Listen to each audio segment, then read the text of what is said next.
Bismillahirrahmanirrahim. Alhamdulillahirabbil alamin. Allahumma sholli ala Muhammad wa ala ali Muhammad.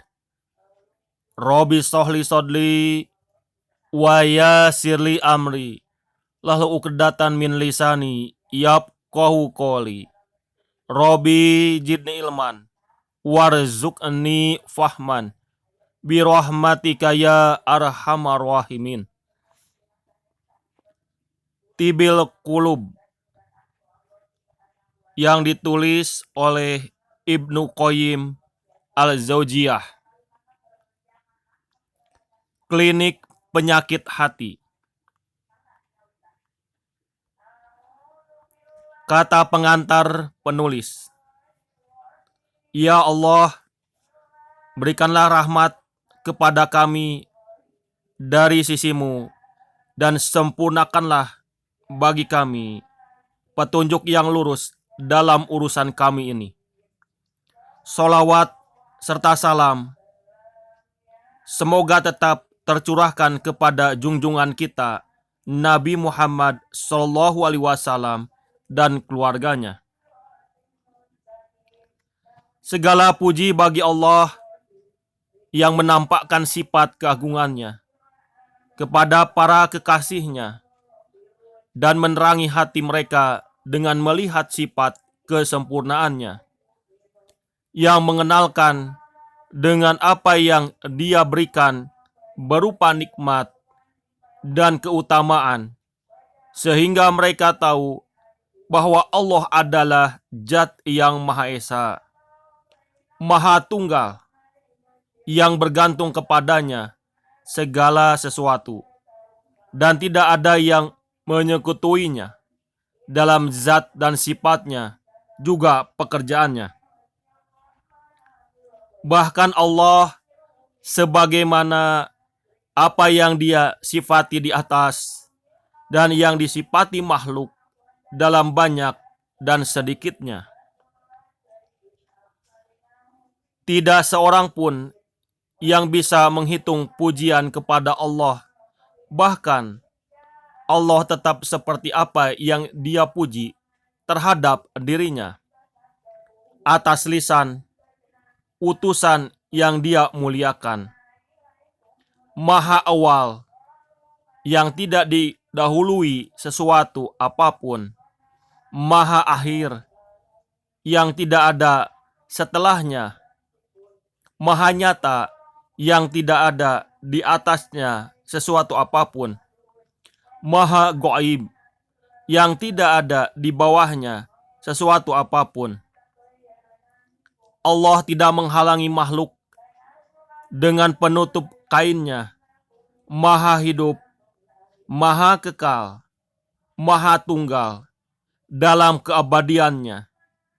Sedangkan semua makhluk yang menuju pada kebinasaan, maha mendengar, yang mendengar kegaduhan suara dengan perbedaan bahasa, dengan beraneka ragam kebutuhan, maka Allah tidak akan disibukkan dengan suara satu sama lain, dan yang tidak salah dari setiap permintaan. Maha yang tidak bosan dengan orang-orang yang mendesak untuk meminta kepadanya. Maha mengetahui yang melihat langkah semut hitam di atas batu yang pekat pada waktu malam yang gelap gulita, baik yang berada di bumi datar maupun di gunung. Dan yang lebih lembut adalah penglihatan Allah terhadap berubahnya hati seorang hamba dan pandangannya atas keadaan makhluk yang berbeda-beda. Jika hamba sudi menghadapnya, maka Allah akan menerimanya. Dan kemauan hamba untuk menghadap Allah berasal dari penghadapan Allah. Jika hamba tidak mau menghadap kepadanya, maka Allah tidak menyerahkan kepada musuhnya dan tidak meninggalkan begitu saja.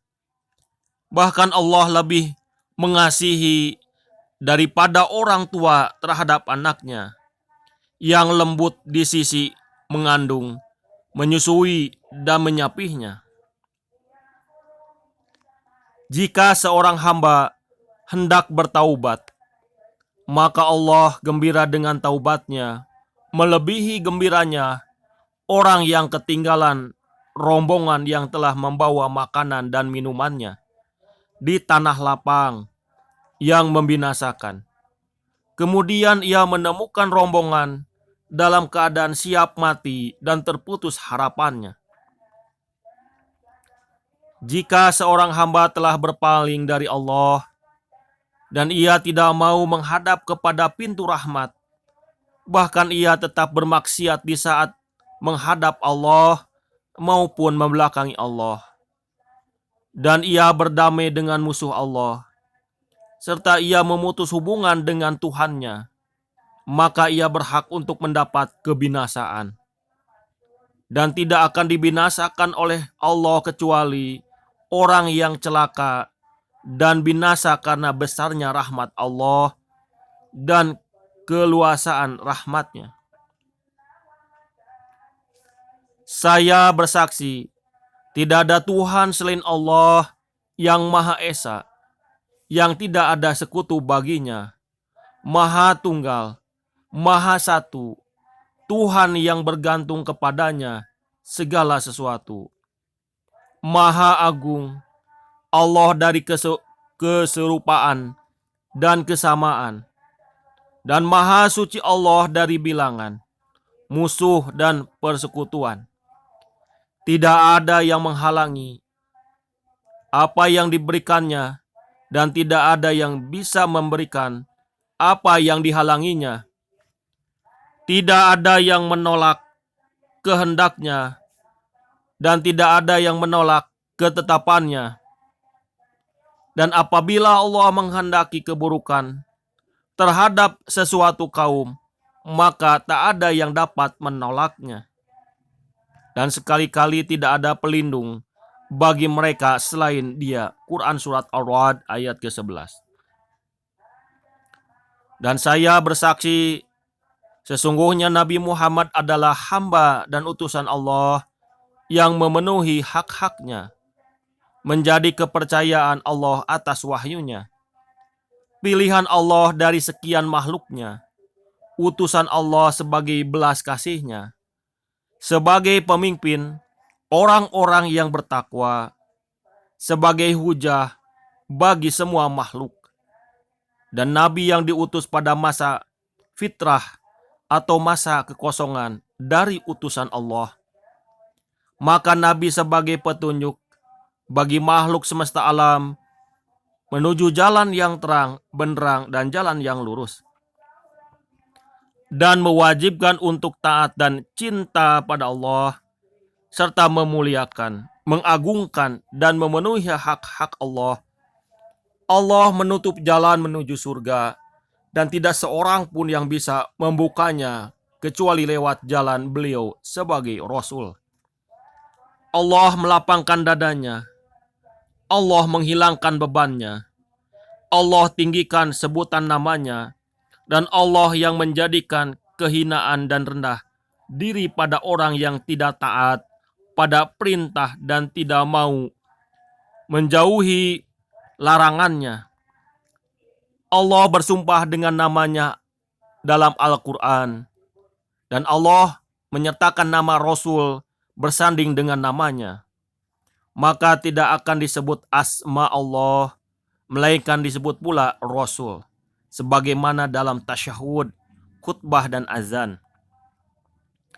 Nabi tidak henti-hentinya untuk menjalankan perintah Allah, tidak pernah menolak sama sekali, selalu giat untuk mencari ridho Allah, dan tidak ada yang bisa menghalangi sama sekali, sampai dunia terang benderang dengan risalahnya yang menggembirakan, dan manusia berbondong-bondong masuk agama Allah.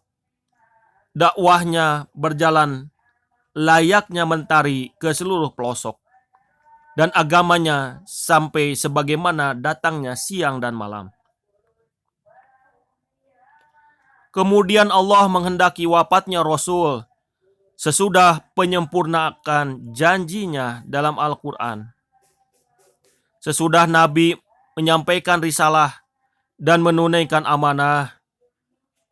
Sesudah Nabi berjuang menegakkan agama Allah dan melaksanakan kewajiban agama. Kemudian meninggalkan umat dengan syariat yang putih. Jelas bagi orang yang mau menempuhnya.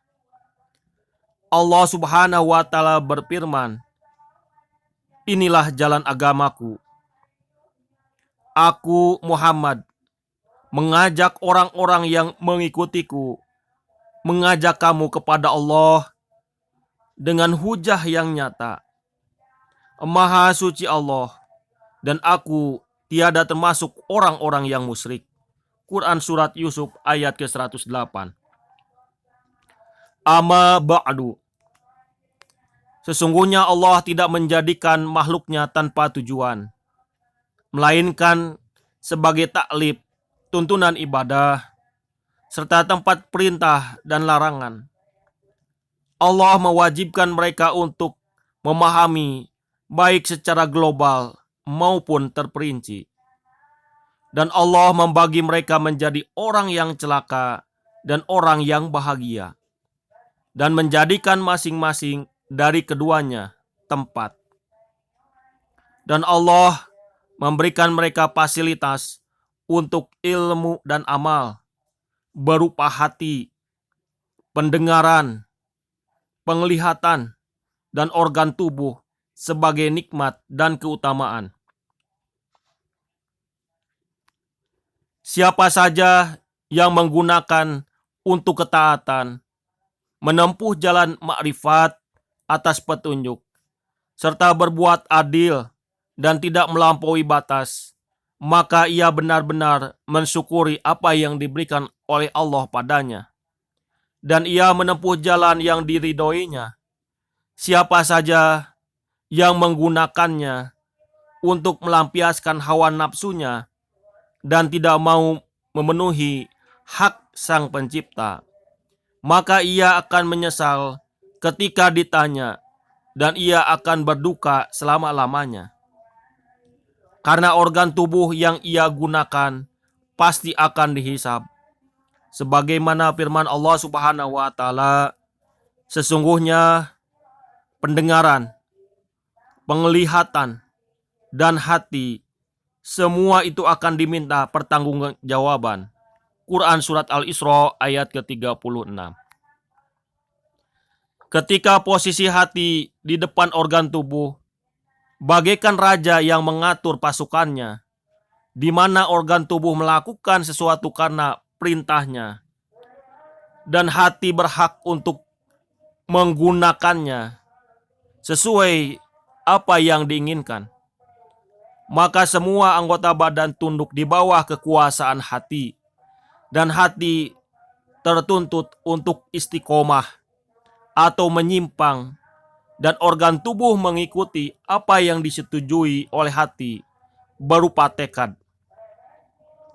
Rasulullah Shallallahu Alaihi Wasallam bersabda, "Ala wa inna fi jasadi mudghatan idza solahat solahal jasadu kulluhu, wa idza fasada jasadu kulluhu, ala wahya qalbu." Ketahuilah, sesungguhnya di dalam tubuh terdapat segumpal daging. Apabila segumpal daging tersebut baik, maka baiklah seluruh tubuhnya.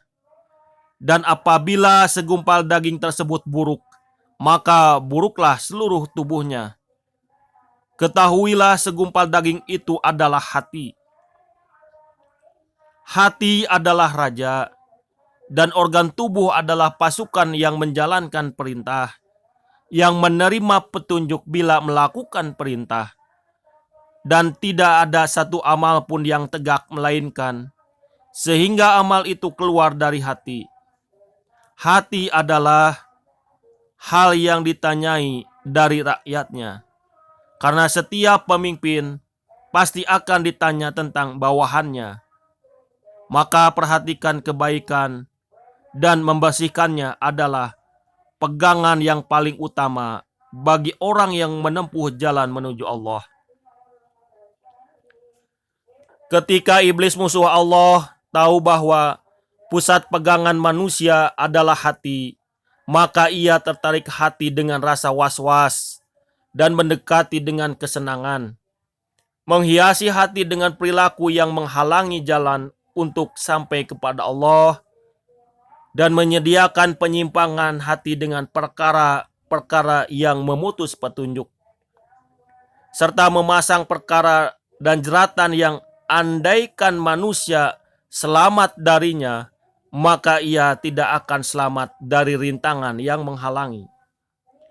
Maka tidak ada keselamatan dari perangkap dan keburukan setan, kecuali dengan terus meminta pertolongan kepada Allah, menghadap pintu keridoannya, berlindung hati di saat melangkah dan diam, serta menyatakan kehinaan hamba yang mana ini adalah perkara yang paling utama bagi manusia, supaya termasuk dalam kandungan firman Allah Subhanahu wa Ta'ala di dalam Quran surat Al-Hijr ayat ke-42. Sesungguhnya hamba-hambaku tidak ada kekuasaan bagimu iblis terhadap mereka, kecuali orang-orang yang mengikuti kamu, yaitu orang-orang yang sesat. Penyandaraan ini hamba kepada Allah adalah hal yang memutus hubungan hamba dengan setan, dan menghasilkannya adalah pintu mewujudkan derajat penghambaan kepada Tuhan semesta alam, dan kesadaran hati untuk beramal dengan ikhlas dan selalu yakin. Ketika hati bercampur dengan ibadah dan rasa ikhlas, maka seorang hamba bisa dekat dengan Allah, dan ia termasuk dalam pengecuali firman Allah, kecuali hamba-hamba engkau yang ikhlas di antara mereka. Quran surat Al-Hijr ayat ke-40. Tak kala Allah memberikan anugerah dengan sifat kebaikannya, berupa penampakan penyakit hati beserta obatnya, penyakit was-was setan beserta musuhnya, serta perkara yang ditimbulkan was-was berupa amal, dan perkara yang dicapai hati berupa perilaku, maka sesungguhnya amal jelek merupakan sumber kerusakan tujuan hati. Maka hal itu menambah penyakit, sehingga hati menjadi mati, tidak ada kehidupan, dan tidak ada cahaya di dalamnya.